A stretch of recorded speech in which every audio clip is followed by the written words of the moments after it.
और यहाँ पे वाज़ेह रहे कि लोग डर जाते हैं, ये नुक्ता कभी नज़रअंदाज नहीं किया जाना चाहिए कि आजमाइश का जो मकसद होता है ना जी, वो इंसान की तरबियत और उसके अकायद व नज़रियात के मुताबिक उसको तरक्की याफ्ता बनाना, बढ़ाना या उसमें पुख्ता करना होता है। प्लीज़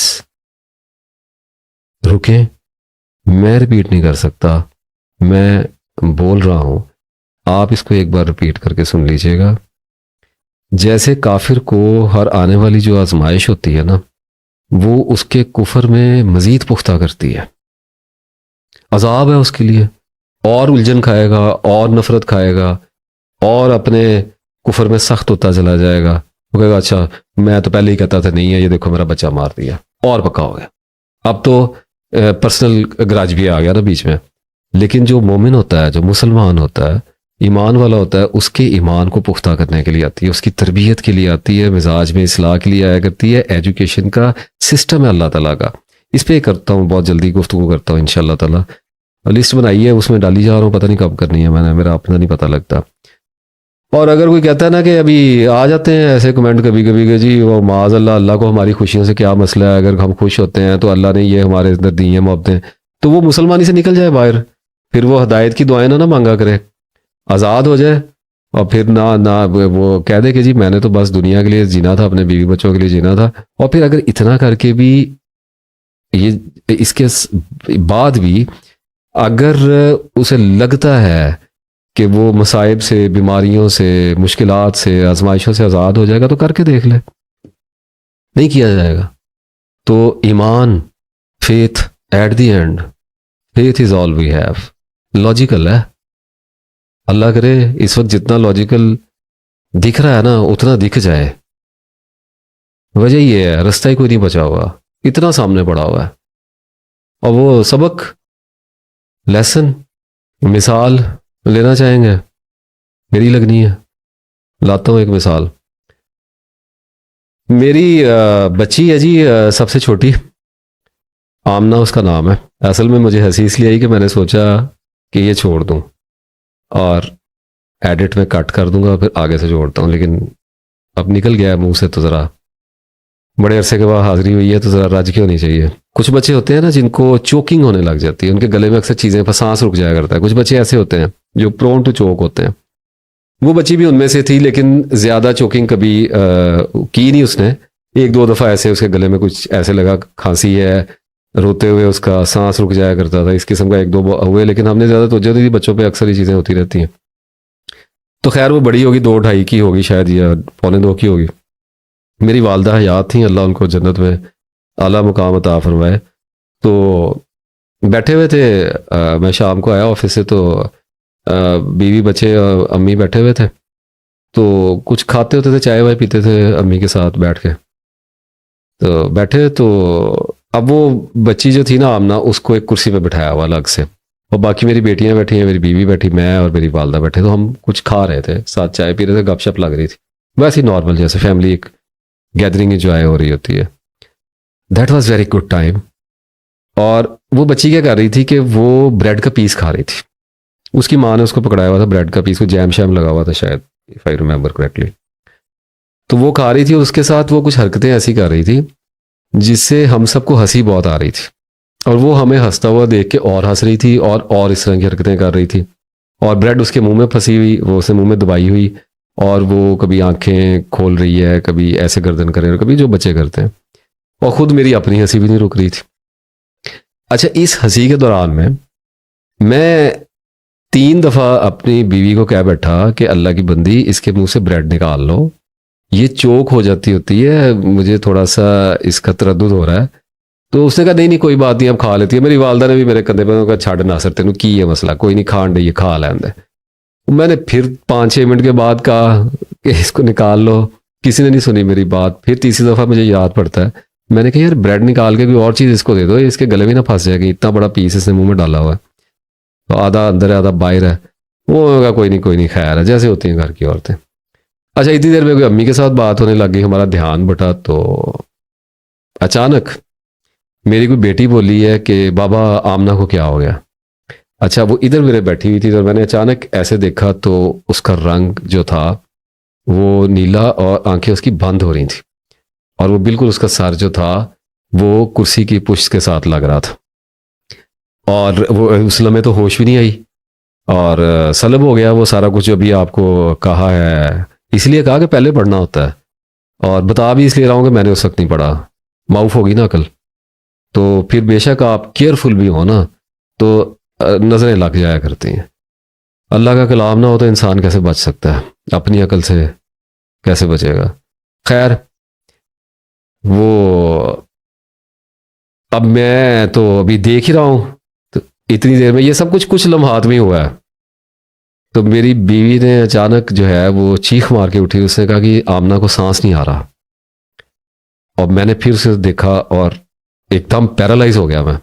उसका कलर जो था ना वो चेंज हो रहा था, ब्लूइश हो रहा, शेड आ रहा था उसके ऊपर। और मैंने उसको उठाया और मैं भागा। मैं अपनी अम्मी के कमरे से बाहर निकला और मैं सहन की तरफ भागा, बाहर के दरवाजे को।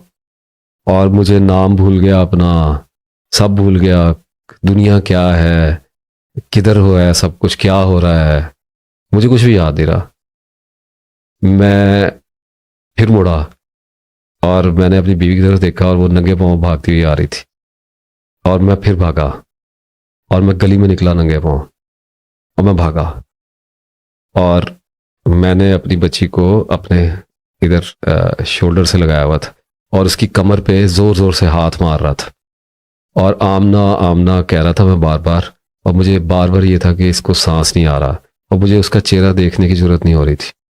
और वो बेजान थी, उसके हाथ लटक गए हुए थे, गर्दन लटक गई थी, वो बार बार ऐसे हो रही थी।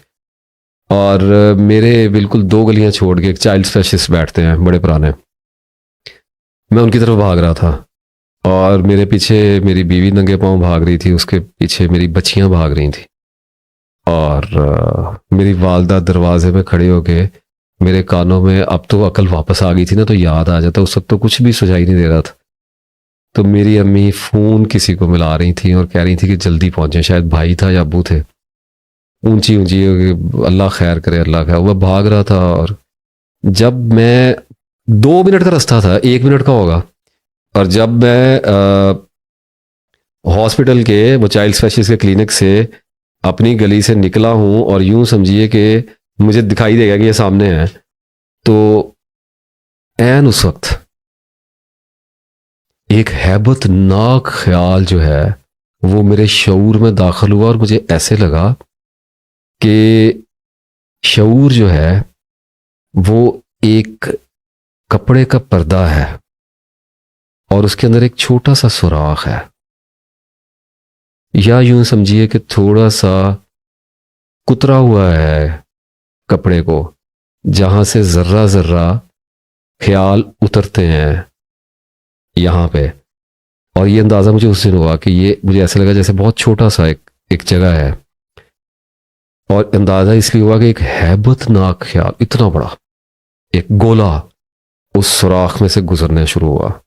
और मुझे ऐसा लगा कि जैसे मेरा, मतलब शायद मुझे मौत आ रही है, इस किस्म का मामला हुआ।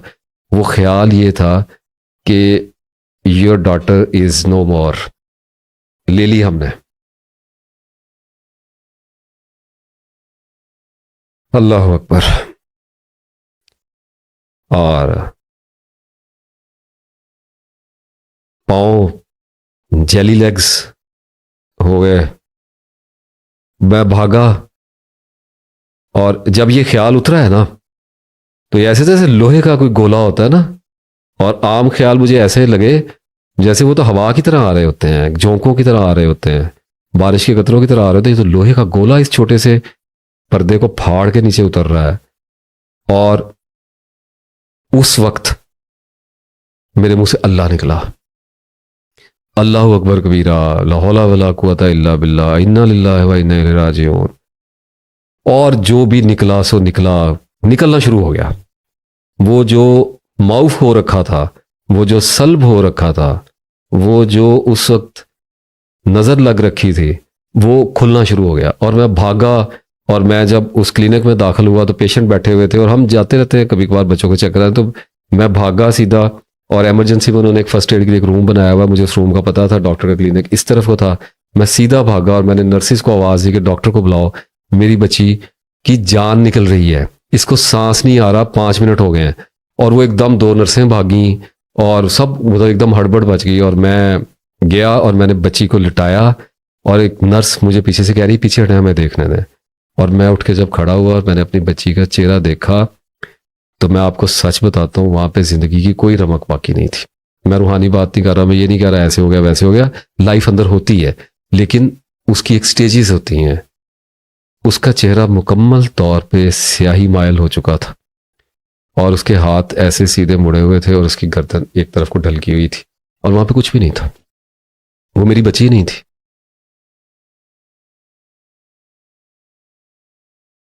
और मैंने उसकी तरफ देखा और मैंने कहा अल्लाह।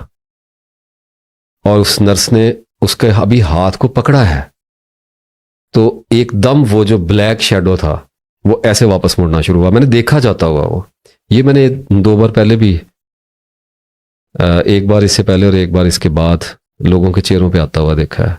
ये मौत का रंग होता है। वो छटना शुरू हुआ और वो इतनी तेजी से छटता है, ऐसे होता है ऐसे बॉर्डर लाइन है कैसे जा रहा है। और वो गर्दन से होता हुआ नाक से और ऐसे माथे से निकल गया वो।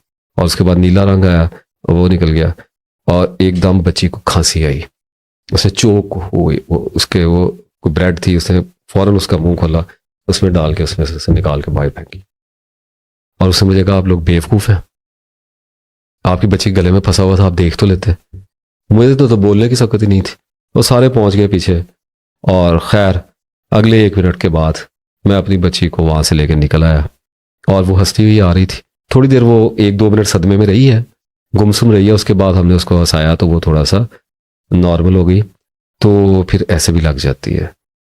तो ये मिसाल देनी ज़रूरी थी ताकि थोड़ा सा होश में रहा करें, बच बचा कर। आप बच्चे पे बहुत ज़्यादा प्यार आ रहा है ना, इधर उधर हो जाया करें या अल्लाह का शुक्र अदा किया करें। और ये बात याद रखा करें कि आपने नहीं बनाया इसको, आपने इसको जन्म दिया है, पैदा अल्लाह ने किया है। ये याद रखने की कोशिश जितना हो सके। फिर जब उलट गया आदमी तो फिर अल्लाह ताला रहम करने वाला है।